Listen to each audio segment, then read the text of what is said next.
What's up, guys? Welcome back to another episode of Behind the Facade. I am your host, Gavin J. Gallagher, and on this podcast I explore the mental and emotional game often playing out subconsciously in your mind and the mind of everyone else in the real estate or property investment market. The key to success in this game is to master your mindset, your behavior, to take control of your thoughts, your emotions, and most importantly, your ego. So here we are on episode 65. And last week I was speaking with Mr. Alex Schlagman, who runs the organization SaveTheHighStreet.org. This week I am actually turning the table, and it's me who's going to be interviewed on today's podcast, and so I hope you'll enjoy that. Before I get into it, I just have some news. This past week, I've held my first 2 mastermind presentations, and a number of podcast listeners attended. And if you are interested in learning more about my mastermind, please let me know via social media if you want to come on, and I'll be happy to send you on the details. Now, if you're already on my email list, you will have received some details. But if, like me, you run a mile from spam, then maybe you have not signed up. So connect with me on the social media if you prefer, if you don't want to be on the email list. But I do recommend the email list, and there is a link to that in the show notes.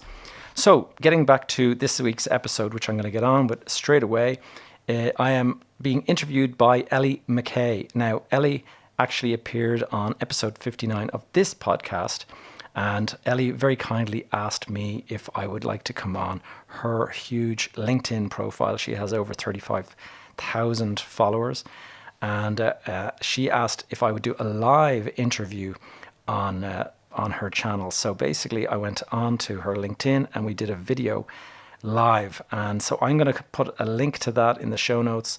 But it'll be interesting maybe for you guys just to hear, when the tables are turned, what do I sound like as a interview guest as opposed to an interview host. So I hope you'll enjoy, guys. Without further ado, my chat with Miss Ellie McKay. We are live. Hi everyone, I'm Ellie McKay, and this week on the On a Mission podcast, I'm joined by a very special guest, the wonderful Gavin Gallagher. Now, this one is for all you property fans out there, because Gavin has got over 25 years extensive experience within real estate. He started from a standing start. He's created over £65 million worth of assets. You've managed to lose it all. I think you were minus 16 at one point, Gavin, and it's certainly been a baptism of fire for you, but like a phoenix rising from the ashes. You've rebuilt, you've regrouped, and you're doing some phenomenal stuff. So it's an absolute pleasure to have you with me today. Thanks, Ellie. It's great to be here.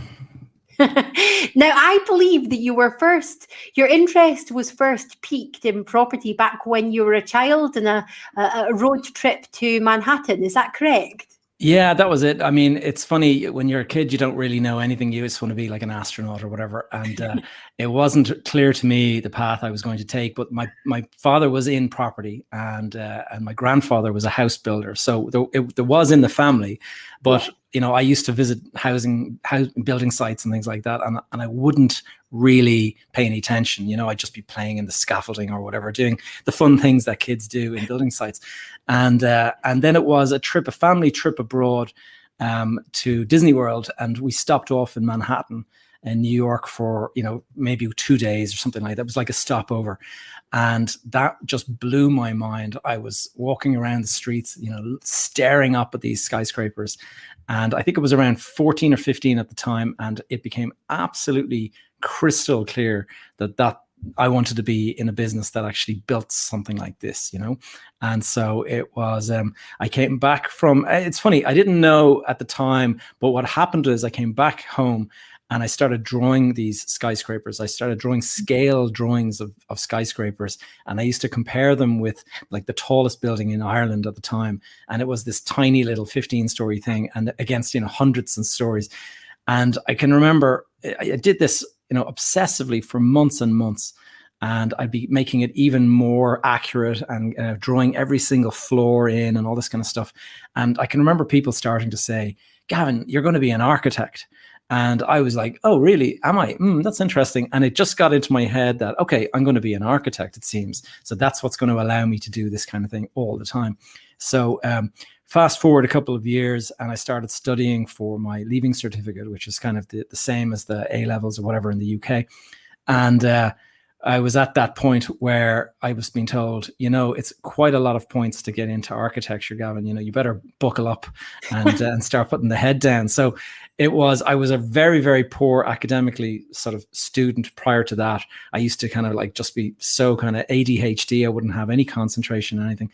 And then suddenly absolute laser focus in order to get the points I needed to get into the college. And so got into college and started my journey to become an architect.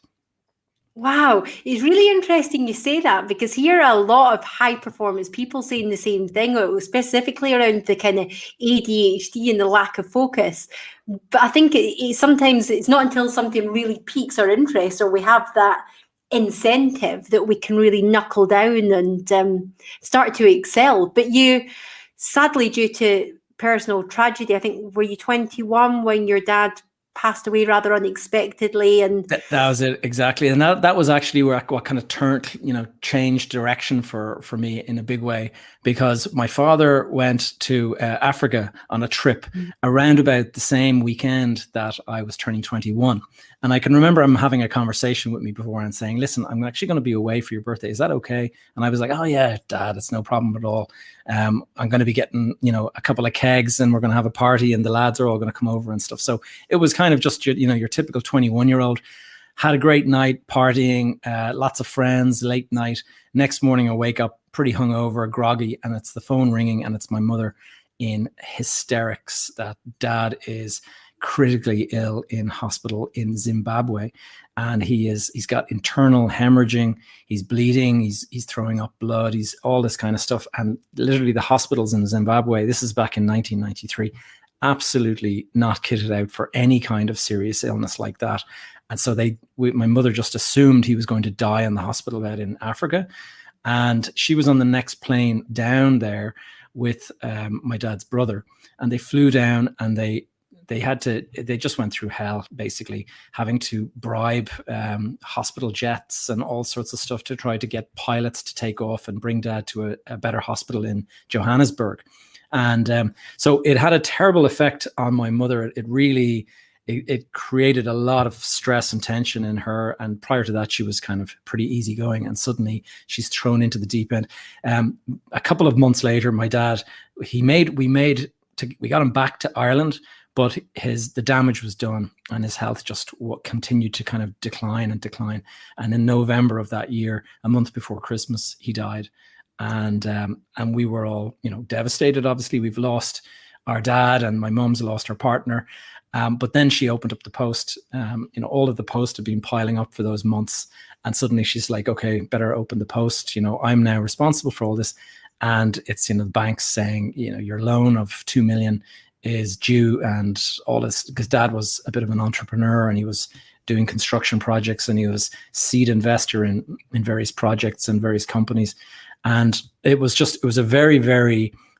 juggling a lot of balls in the air at the time. And suddenly he's dead. It was completely unexpected. And suddenly you're kind of thrown into the deep end. So myself and my mother, basically, my mother more so, to be fair to her, she wanted me to finish my studies. She was quite insistent that I get my degree rather than leave college right there and then.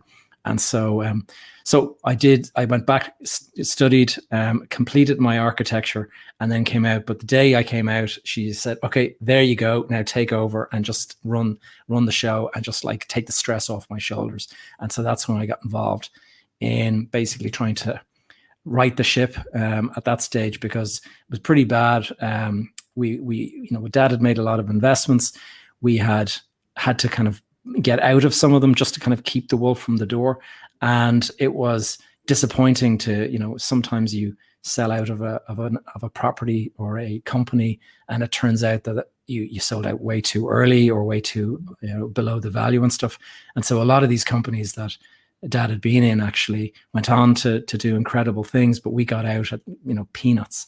And so it was a real challenge for quite a few years.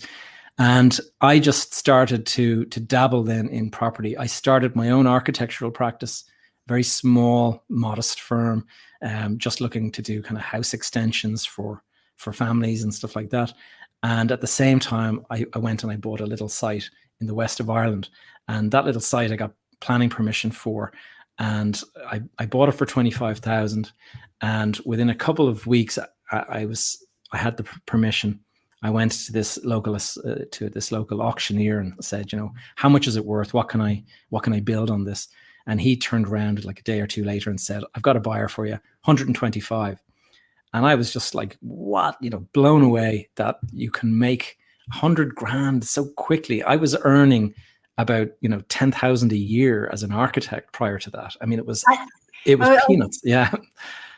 I was just going to say, I think I've heard you mention before as well, around that sort of time when you were just doing the smaller scale projects, and Dorothy's extension, etc.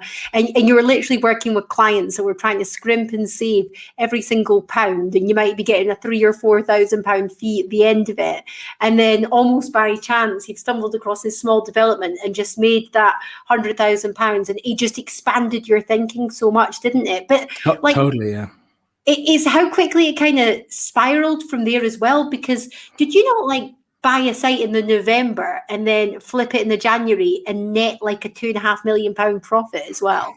That's right. Well, that's I'm kind of jumping forward a little bit, but I suddenly learned, that it's funny. I had weighed up architecture and property development as the two things I wanted to do. I even called my company Gallagher Development Architecture. That was kind of my attention span was like evenly placed on the two. And that's what I honestly thought I was going to be doing.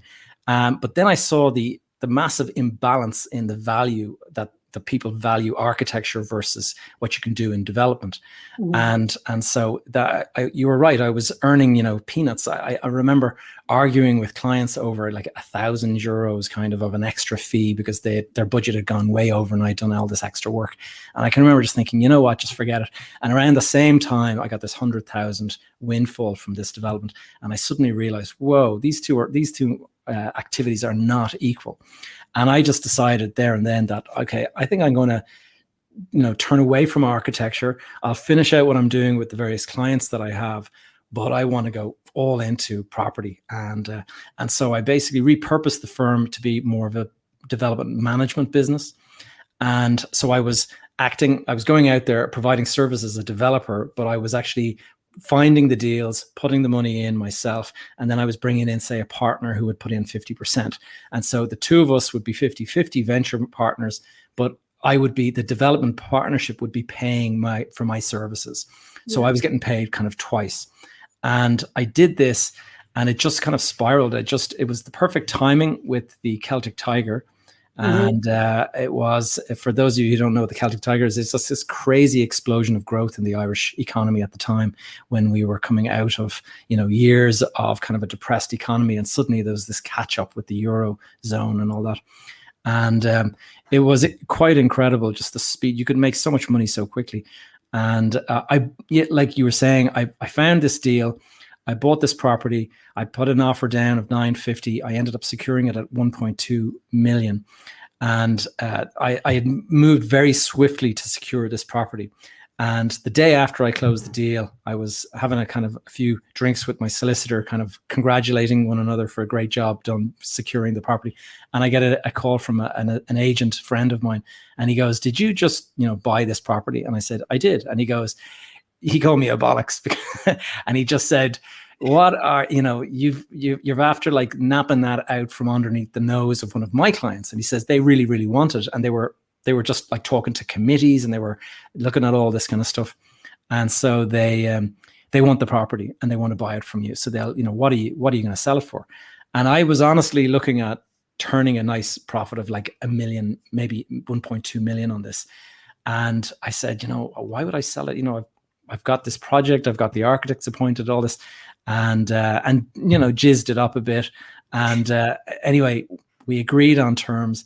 And 6 weeks later after that point, there was a 2.5 million profit in my bank account. And I just, the world had basically changed in the space of 6 weeks. It was crazy. And the problem is not the problem. I mean, you've got to understand, like, so that was one deal that crystallized there and then, but I actually had multiple fingers in multiple pies that were all running along doing something kind of similar at different time frames. So a month later, I would get permission that would suddenly revalue a property higher. 6 months later, I'd sell another property and I'd crystallize this thing. So in the space of a couple of maybe 3 years, I probably pulled in about 10 million in profit. And in that time, I had all of these different assets out there, and I was growing as fast as possible. I was super aggressive. I was using a lot of bank debt, and I had grown my assets to about 65 million in total before 2008. And that's when it all kind of went pear-shaped. Oh, yeah, it's interesting because you were also, I think you were netting about 1 million just in passive income, weren't you? In addition to your flips and everything else. I was specializing in retail property, and so I had instead of having houses and residential units around the place where you're collecting rent and stuff, I would do commercial deals, and it would be I would try to do it with banks who would have branches, or I would do it with organizations like Blockbuster at the time, and there was organizations like Spar and stuff that would have convenience stores. So you were dealing with big kind of entities that could afford 60, 100,000 euro in rent, and in some cases, some of the banks that I had rented to, they were paying me 300,000 a year in rent, and these guys would pay you 4 checks a year, and that was it. That was the sum total of the workload that was involved. Once you got them over the line, 4 checks a year, paid in advance, and it was a full repairing, insuring lease. So I didn't have to insure the property. I didn't have to repair it. I didn't have to do anything. All I had to do is make sure they pay me those 4 checks when they came due. So life was pretty good. And by that stage, it was about 1 million a year coming in income. And literally nothing to do. I didn't really need a team around me because of the way those checks were coming in. Now, I did have the development management business, which needed a team. So I did have a couple of mouths to feed to keep the show on the road there. But that was kind of like my deal flow was coming from that. So by having all of these, by having all these clients that were coming to me and say, Gavin, we want to do this project. Will you come in? They would give me, a leg of the deal. And I'd say, yeah, come in, and I'll bring in my team with me and we'll run the whole show for you. And so it was a great model, and it worked very well. But of course, when the timing is great, everything looks great. And sure enough, it turned pretty bad then. That's what I love about your story, because you're very open about your sort of rise to the top, if you like, and equally as open about what then ensued, because you're very much living your life. And I don't think that's necessarily something to be ashamed of, but you had condos in New York, you had multiple properties, you were traveling first class, you were a 35-year-old young man living your best life, but you've taken so many lessons from what happened next, and there's so much value in your story. It's not just a story, there's so much power in that, because your mission, which I will let you sort of explain to the listeners, is very much about educating people not to over leverage within property, and also the mindset it takes, one, to achieve success, but more importantly, and I think this is the thing that's going to really resonate with the listeners, it's how you rebuild. So can you talk us through what happened next, Gavin? Yeah, it was. I kept on growing and growing and growing in the business, and I went after this huge project in the south of Spain. And the prices in Ireland, to me at the time, seemed pretty high. And I started saying, I've got to look abroad to look for value. But of course, when you look abroad for value, you don't realize you're looking at another market that is experiencing the same kind of ridiculous pricing. But because you're not familiar with it, it looks fine. So I went over to Spain, saw this opportunity, and jumped in with both feet. And it was a 42 million investment in a shopping center that was still under construction. So I put down a deposit, and I had to put 12 million of equity in, and then 30 million of debt from multiple investors who all came on board. And Lehman Brothers, the week that we were kind of closing out the deal, Lehman Brothers collapsed, and it just turned into an absolute total nightmare. I had been flying around the world meeting with the likes of Gucci. I met with the head of real estate for Ralph Lauren, all of these big brands. I was trying to build this kind of luxury boutique promenade that was a waterfront promenade in the south of Spain with a marina right in front of it. So it was going to be absolutely beautiful. And I thought it was the perfect setting for all of these kind of luxury brands. So I was meeting all of these guys. They were all very, very interested. And then when the recession, when the big bang took place and Lehman Brothers collapsed and there was the credit crunch, every single one of them fell like dominoes. And it was just, once Ralph Lauren pulled out, oh, well, Gucci can't go in if Ralph Lauren's not there. And there was all these kind of codependencies that these guys work with, and they're only there if somebody else is going to be there as well. Mm-hmm. And it just like felt like a deck of cards. And suddenly I was left with 42 million property, and I had no tenants, not a single tenant. And in order to get anybody to sign up as a tenant, it just proved impossible, because nobody wants to be the first tenant in a lineup of 42 units that have no next door neighbors, no other reason to be there, no restaurants, bars, anything. So I actually set up my own business, and I partnered up with a lady I knew down there who was interested in the fashion business, and we actually opened up a ladies' boutique, and it became kind of like I suppose the catalyst for getting others, but we were just fighting a losing battle. And even though I did secure a number of units over the coming years, it was like trying to hold back the Atlantic Ocean. It was impossible. And the project ended up failing. We lost every penny of our equity, and the bank never actually went through with the full deal. The deal had been contingent on us getting all of these tenants. When the tenants weren't there, the bank pulled out of the deal. I ended up having to restructure the deal with the vendor who was selling it, and he didn't want to lose the small amount of money that we had left with our equity. So he was open to restructuring it in some way. But we ended up losing everything after years of trying to kind of fight it. But that wasn't all that was going on. I was concentrating there, but meanwhile, the Irish market, where I had all these other assets, all of those were kind of going south as well. And even the ones that were paying me, a huge amount of rent, they went into technical default, because the value of them, say if a property had been worth 5 million and I had a loan of 4 million on it or something like that, the value went down to about 3.5. So you're in technical default, even though you're paying the interest. And the loan, you're making all the payments as you should be, but technically you're no longer in compliance with your terms. So the banks started forcing me to sell property, and it just was like this house of cards started to come down. So sure enough, that put pressure on my family life and everything like that. I started having to travel looking for investors. So I went to the Middle East, and I started to spend a lot of time in the Middle East trying to recruit investors who would come in and save the day for me. Being away for weeks at a time and stuff like that didn't help my marriage, and my marriage collapsed, which is one of the terrible kind of things that happens as a result of these kind of stresses that you go through. And all the while I was thinking to myself, just 2 years ago, here I was, thinking I was at the top of the world, flying first class, to my house in Spain, and I had my big mansion in the south, in Ireland, and how quickly it all turns. And it's very easy to get depressed and to feel kind of like that it's impossible to go any further. And I did face some of those dark moments when I kind of thought, I don't know if I can get out of this. I started worrying that my kids wouldn't be able to go to the school that I had gone to, because I wouldn't be able to afford the fees and all of this. And you start really working on yourself. So it kept on getting worse and worse. And I can remember at one stage I had to do a report for my banks, and I had been giving them these net worth statements where you give your assets and your liabilities, and you give this like in black box at the bottom. There would be, I'm worth 20 million or whatever it would be in that sum. And over the years that had been growing and growing and growing. And I did it, and I could not believe, I thought I'd miscalculated, and it was a red -16 in the box. And I can just remember thinking like, oh my God, how have I done this to myself? How have I gotten myself into this situation?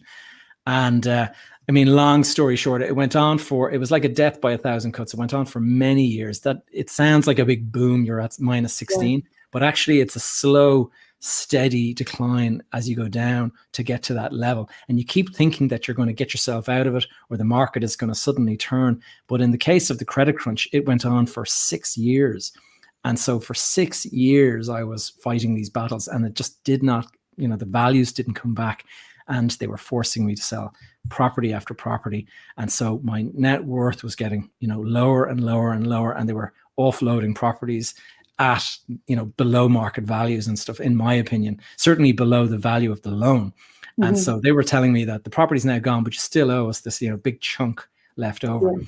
So it was a nightmare. Went on like that, and I kind of hit rock bottom when they did this thing called a full rental sweep, where every single penny of the rental income that I was collecting no longer went into my bank account to be distributed where it needed. It was actually sucked straight into their bank account.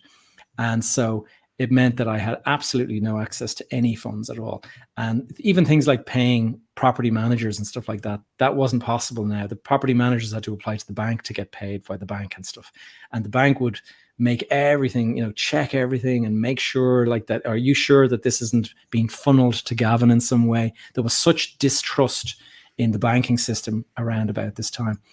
And I actually had to call on my brother and ask for his assistance, and just said, like, I can't afford rent anymore. I was living in London at this stage, and I'd been forced to sell my beautiful family home by the bank.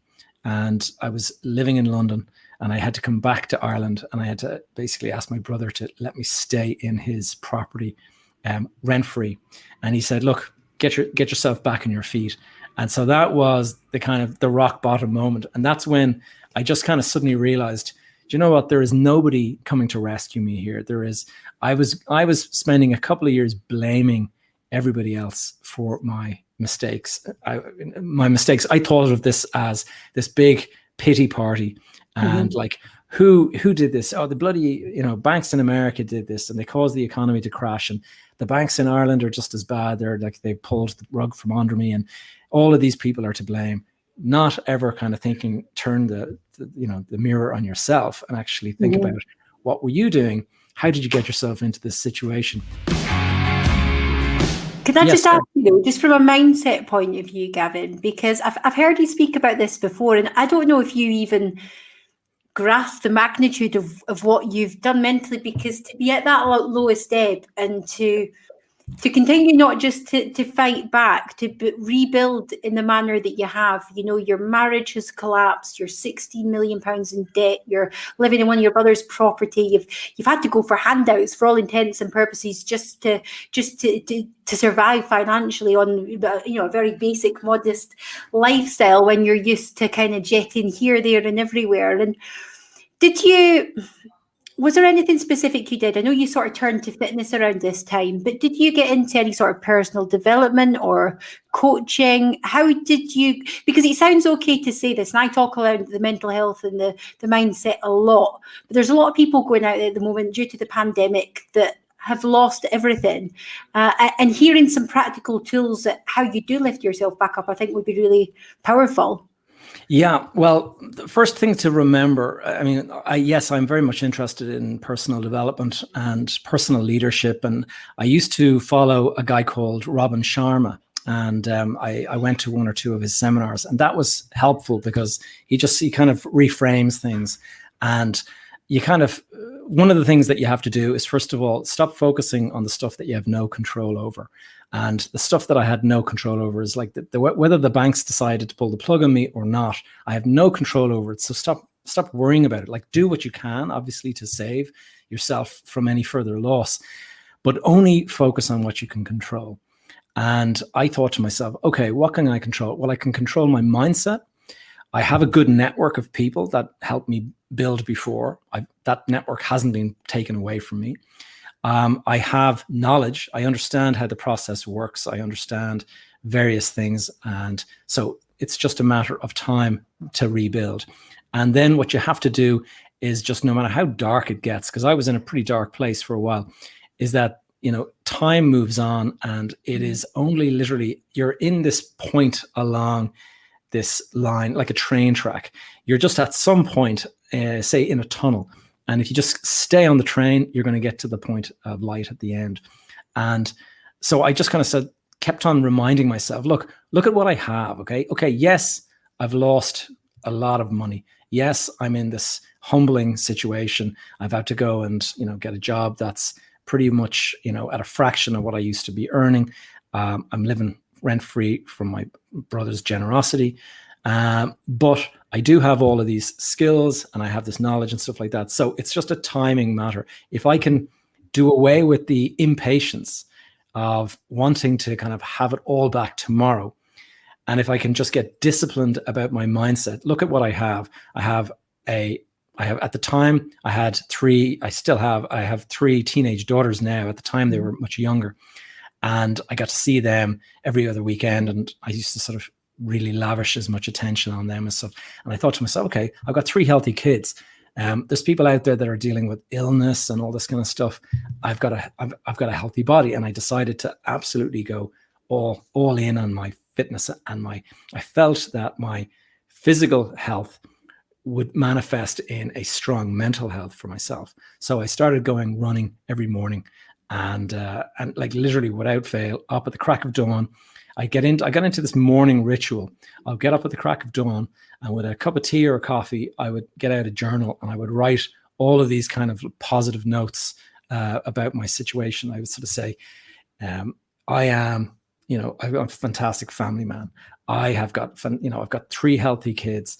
I am extremely knowledgeable about the property market. And you kind of build yourself up, use the language that helps you kind of build yourself up. Don't be using all this kind of negative language like I am a failure, I've screwed up, I've totally lost it all, because that's not going to serve you in finding a way back at all. And so it's just, I think patience and discipline is something that I talk about a lot. No matter what stage you're at, when you're starting out at the very beginning, you need that same patience and discipline. And I reflect on the mistakes that I made. I look back at the way that I was a bit fluhulak, we say in the Irish market. I was a bit too spendthrift. I would, I want to go on a first class flight. Yeah, there you go, 7 or 8 grand. My daughter of 2, 7 grand for a flight seat for her. Yeah, it's no problem. Just, we'll buy her a seat as well, because once they turn a certain age, you can't carry them on your lap anymore. So that's fine. We'll just buy a first class seat for her too. And it was like that. And when you're suddenly facing the difficult moments, and like you're finding it hard to put together €1,000, and you're thinking, I cannot believe I was throwing 20,000 on flights just a couple of years ago, and here I am now, trying to kind of like scramble together like just 1,000 to pay for something. And so patience and discipline. You got to understand that the property market, and pretty much every market, like whether it's investment market or anything, it's like a cycle. And it goes, there's ebbs and flows, it goes up and down. And we have gone through this incredible bull market for the last while. And I have no doubt in my mind that it is going to come to a very, very sudden end that nobody expects, nobody sees coming. And suddenly it's going to be this big boom. And suddenly everyone's like, oh my God, running for the hills. And that will happen. And it's guaranteed to happen. And when it does, it'll catch people by surprise. And that is when your really aggressive, really impatient attitude towards making money is going to suddenly come around and bite you in the ass, and it's going to really come hard. You're going to learn some very humbling and very hard lessons. And so I now, in retrospect, I talk about my mission is, first of all, one of the reasons I sort of started this mission is a couple of friends and family members and stuff actually took their own lives as a result of financial pressures and struggles that they were going through. And when you see that, and I saw it close to hand because I was friendly with the family members and stuff like that, so I could actually see the devastation that it does and what it leaves behind. So I kind of thought, okay, well, no matter how dark things were going to get for me, I wasn't going to do that to my family. So you move away from even thinking along that line, no matter how dark things get, and you start to think, you know what, I'm going to make this bigger than myself. This is not about me any longer. This is about me saving the lives of people who perhaps in the future could get into this situation. And there was quite a number of very, very successful property people in the Irish market who took their own lives. They just could not handle the look of failure that they had when they were declared bankrupt, or when they couldn't afford the fancy, lifestyle any longer. Marriages collapsed. Suddenly they had to take their kids out of the fancy school, all of this kind of stuff. And a lot of men in particular take that kind of failure very much to heart, and it damages their ego. And part of the reason it does that is because they built success, financial success in particular, they rolled it into their ego in such a big way. And that is one of the biggest mistakes that you can make, is make all of your success, if you're doing really, really well, don't wrap your ego up in that. Like that's when I turned to fitness. I thought to myself, you know what? It doesn't actually matter how much is in my bank account. I can still be fitter than anybody else I know. And I can still be an Iron Man who kind of goes out and does these kind of enormous events and stuff like that. You can't take that away from me. It doesn't matter what my bank balance is. And that is something that I can control. The commitment to the training, I can control. All of that kind of stuff, I can control. And so I focus on what I can control. And I try to share the message to get it out there to as many people as possible, that it's not about the size of the bank account. It's about, what you can control with your life and the people around you, and just kind of make it about something other than financial success. I think you said so much there I'd like to unpick, but the fact that our identities are not linked to our successes and our failures, probably the most powerful thing. And I think unless you've experienced that level of stress firsthand, it's perhaps difficult to comprehend it. But as a child, as a young teenager, I sadly watched my parents go through bankruptcy. They had a couple of retail units. They over leveraged. We'd had a pretty nice lifestyle growing up, 5-star holidays, nice big house. And then we ended up sort of having the bailiffs at the door to repossess our things. And it's only through speaking to my dad in particular afterwards that he told me that he'd really battled with those suicidal thoughts. We've experienced something similar ourselves back in 2016 when a construction company went under, almost took our business down with it. They owed us a significant amount of money. And whilst there's learnings that you get with the benefit of hindsight, when you're waking up in the middle of the night with heart palpitations, wondering how you're going to keep a roof over your head, it's something that I wouldn't wish on my worst enemy. Do you still think that we're in a culture where people are still over leveraging and perhaps not being sensible in terms of how the market is likely to go? Because whilst none of us have got a crystal ball, I think, like you say, the economy is cyclical at the best of times, and what goes up must come down. And if your business model is based on a particular economic cycle, that's always going to be destined to fail.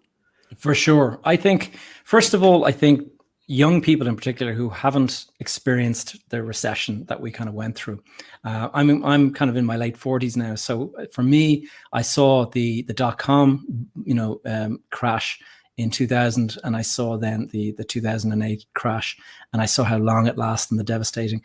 But there's a lot of people who will have just, graduated from college, and they'll be out and they'll be dabbling in this market, and they'll be out there thinking that, you can't lose at the moment because the property market is on fire and they're making so much money and, borrowing money. And I met with a guy that he's in a kind of a bank, a lending kind of institution just yesterday. And we were chatting, and he said that there's a guy, one of his clients, and it's like a gambling addiction almost. He says he just, as soon as he makes money, he's straight back into them, borrowing as much as he can to go and roll into the next one.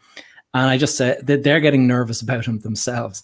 And I was just saying to myself, it sounds so similar to what I've seen before. And I think a huge amount of young people, they scroll through their Instagram and things like that, and they see these kind of images of guys getting out of a Lamborghini or getting out of a Rolls Royce, and they immediately go, whoa, that guy's successful. I want to have that kind of success. And I just sort of caution people to stop comparing themselves with photographs. That is somebody's, highlight reel. They're putting their very best face forward. First of all, they could be renting the car for all you know. Second of all, there could be an enormous amount of debt on that car. And you just don't know. People put their best image forward. You have no idea what's going on. And a lot of the time, people like this are swimming naked underneath the water, And that's what we kind of say. And I kind of think to myself, so easy to kind of get caught up in this, hustle. I think people call it hustle porn, where they kind of say, it's like, I'm working so hard, I'm doing this, I'm doing that. And you got to understand that if you want to have a successful career, it's a marathon. It's not a sprint. You can sprint and you can do really, really well in 2 or 3 years. But what's the point if you're going to give it all back then when the recession comes, or when some unexpected event takes place? Look at the events of early 2020. Nobody saw COVID coming at all. It came completely out of the blue. No warning signs, nothing. Suddenly, hundreds of thousands of people furloughed, and the whole, anyone who owns a pub or a restaurant or anything like that, they've all barely hung on, if they have managed to hang on at all. Stuff can happen out of the blue.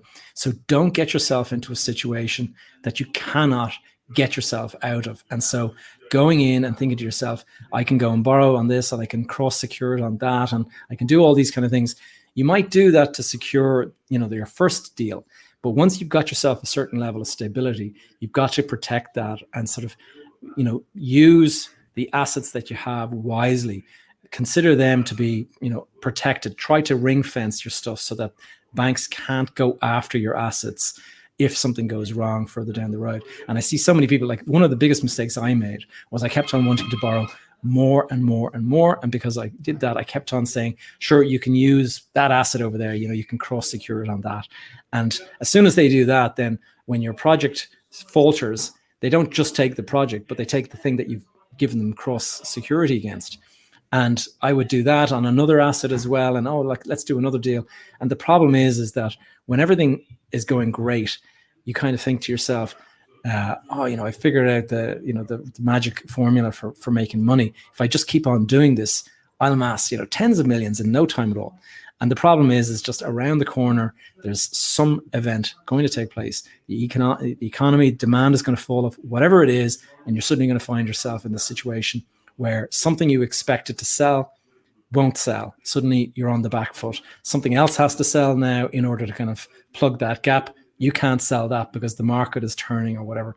And that's where it all starts to kind of fall down. So patience and discipline, long road, marathon, not a sprint, and just kind of pay attention to what's around you, what you have. Stop thinking about what you don't have. Stop looking at those videos and on YouTube and guys flying private jets and stuff like that.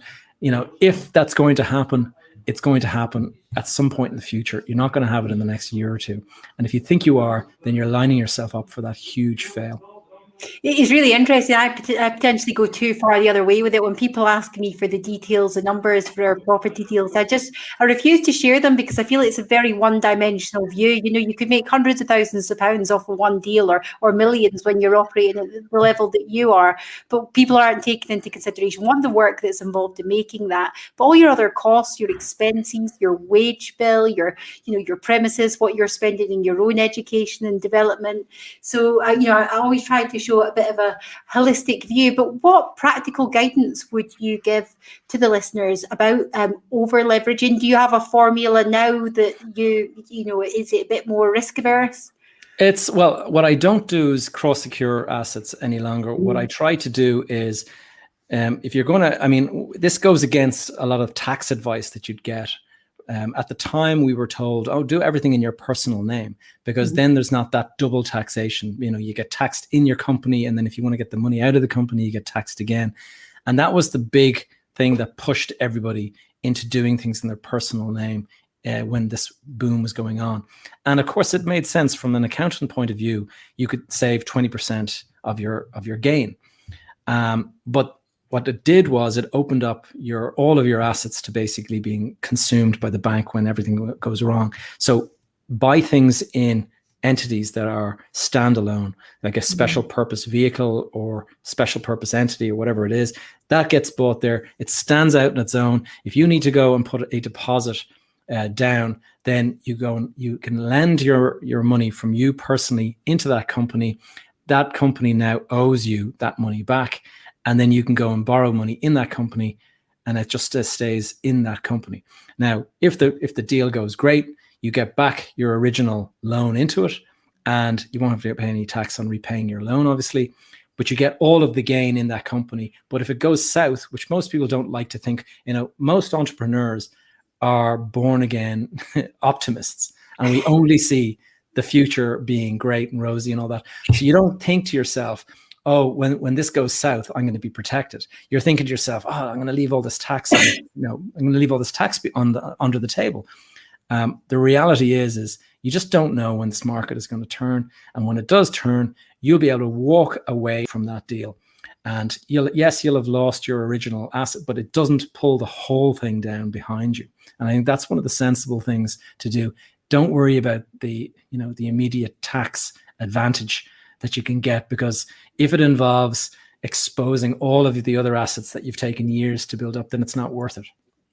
Absolutely. There's some absolute gold in there. So what kind of projects are you working on now, Gavin? Well, I'm part of a family business, and we have a commercial division and we have a residential division, and I basically head up the commercial division. So I run a business park in Dublin called East Point. It's a big park.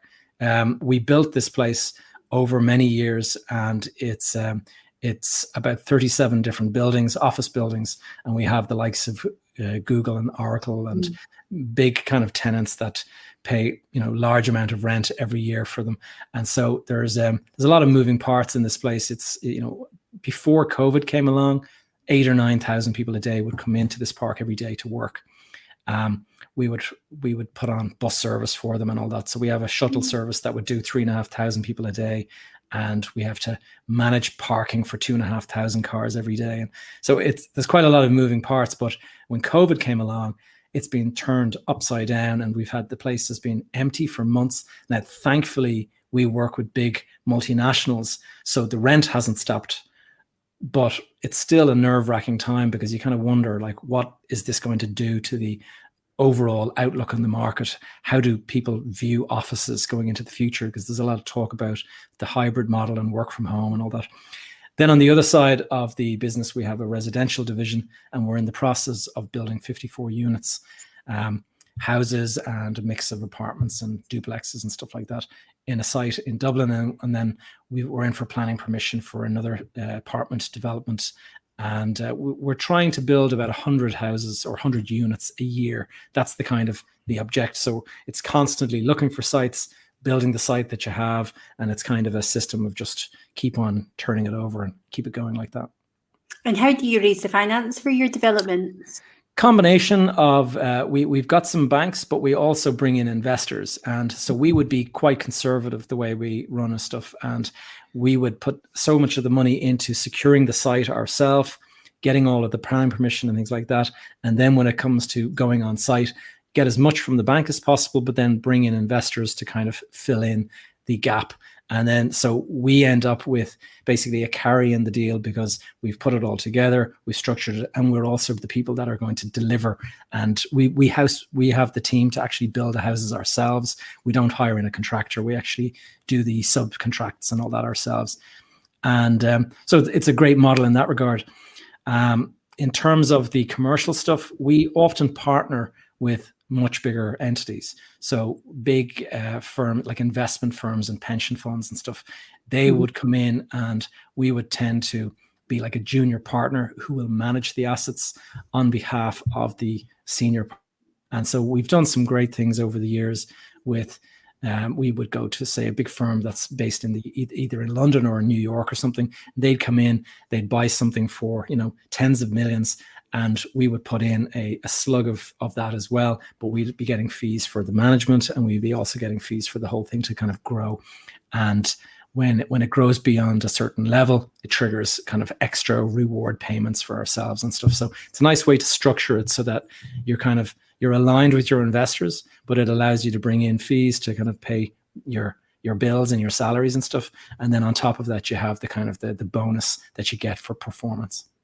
I like it. How have you found sort of slotting back into the family business after running your own entity for so long? Was it quite nice to be part of the team again? Yes, there's two sides to it. There's always a little bit of politics with a family business. And I say that like with a smile, because some of my cousins would be kind of like smiling as I'm saying this. But the reality is that we get along very well. We do disagree on occasion. I would still, even though what I've been through, I would still be seen as the kind of the swashbuckling one that, whereas they'd be more conservative again. In terms of the the good side of it is that, you know, it's fantastic just to kind of be in a big company that has kind of the wherewithal to survive through something like the pandemic.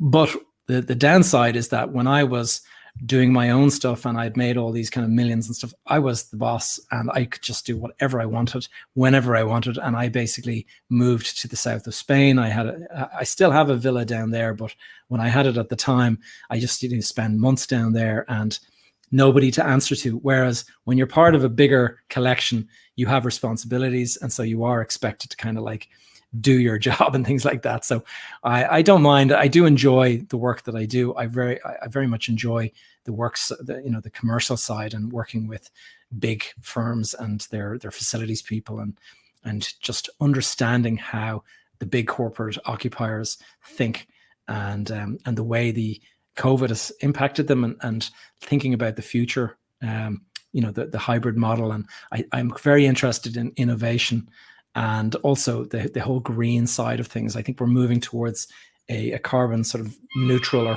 or carbon zero world. And so that's going to have a big impact on the property market, I think. So I'm very conscious of that. I'm following that closely. I love that. And having came out of the other end of quite a stressful period, I know you've taken the learnings from it, but with the benefit of hindsight, would you change anything, or do you feel that those lessons will serve you moving forward? Oh, I've absolutely. There's certain things that I should have done differently. If I was to turn back the clock, I would have done nothing differently in the ramp up period, because it was a very, very sort of hectic period in time, and it was like spinning plates. You'd have 6 or 7 projects on at any one time, and you'd be just running around like very, very hectic. The problem that I had was when I allowed the ownership to be contaminated, and I'd allow one asset to cross-secure another asset. And I lost my discipline. When I was starting out, I was very, very disciplined around the due diligence and everything like that. And then after a bit of success, you start to feel that you know it all and you don't need to, you just go on gut and things like that. And so I started to kind of think, oh, I'd like to buy that property over there. Wouldn't really give it much thought, just go ahead and buy it. And those final deals, those last few deals that I did, they're the ones that cost me greatly. And if I had stayed humble, probably if I had had a mentor, behind me, tapping me on the shoulder and kind of saying, Gavin, no, that's a stupid deal. Because I had all this huge success, I kind of felt like I could do it all, and I thought, I've made millions, I know what I'm doing, and that's the big problem is that your ego gets in the way. You become kind of a little bit oblivious to the risks. And so I do think that looking back now, I probably could have held on to an awful lot more. I mean, I lost a lot of money in that recession, and I probably could have held on to a lot more of it if I had been more disciplined and if I had just, paid attention to the ownership and the structure and things like that, and not allow the debt to contaminate each other asset. Stay humble. What great advice. Well, final question for you, Gavin, because we want to be respectful of your time. But you mentioned there you wish, with the benefit of hindsight, that you'd had a mentor yourself. With 25 years of extensive experience, the highs, the lows, the learnings, is that a space that you would venture into to support and coach other young budding property entrepreneurs? Yes, it is. In fact, it's something I'm actively working on at the moment. I'm putting a mastermind group together, and I hope to launch that in the coming weeks. But it's very much in that area. It's very much in the whole mindset and establishing confidence on the way up, but also then when you've started to make it, to have the wherewithal to kind of see when you're making mistakes and to stay humble and to remember it's a marathon, not a sprint. And so that's happening now at the moment, and it's kind of come off the back of my own podcast that I started last year during the pandemic. And as a result of that, I've had so many messages of people sort of saying that the story resonated with them and they'd like more advice on this and that. So it's kind of evolved from that. And I quite look forward to getting going on that. Well, you've been an absolutely fantastic guest. I just love the openness in which you share your 25 years of wisdom. The listeners will get so much value from it, Gavin. I would urge everyone to connect with Gavin. Please, what's the name of your podcast, Gavin, and how else can people find you? My podcast is called Behind the Facade. And I also have a YouTube channel just by my name, Gavin J. Gallagher. I put the J in there because there's quite a lot of Gavin Gallaghers in LinkedIn. So if you're trying to find me, the J is important. And I'll actually, when this goes up on LinkedIn or when this goes up on your podcast, I'll go and I'll drop in a link to the podcast. That's fabulous. Well, you've been an absolute pleasure to interview, Gavin. Thank you very much for your time, and all the best for the future. My pleasure, Ellie. All right, guys, I hope you enjoyed that conversation with Ellie McKay. That is all for episode number 65 of Behind the Facade. Thank you so much for listening. As always, my number one ask is to leave a review or simply share the episode with someone you think would benefit it. In the show notes, you will find a link to today's interview, the actual video interview that took place live on Ellie's LinkedIn profile. And if you have any other questions or topics you would like me to cover in future episodes, please connect with me via the Facebook group Behind the Facade Community. Alternatively, you'll always be able to reach me on social media using the handle Gavin J. Gallagher, and that includes the YouTube channel. Lastly, you can stay up to date with various events and challenges I'm working on by adding your name to the aforementioned email list, and you'll find that at gavinjgallagher.com/go. All right, folks, it's been a good weekend. Nice weather here at the moment, so I will see you all next week.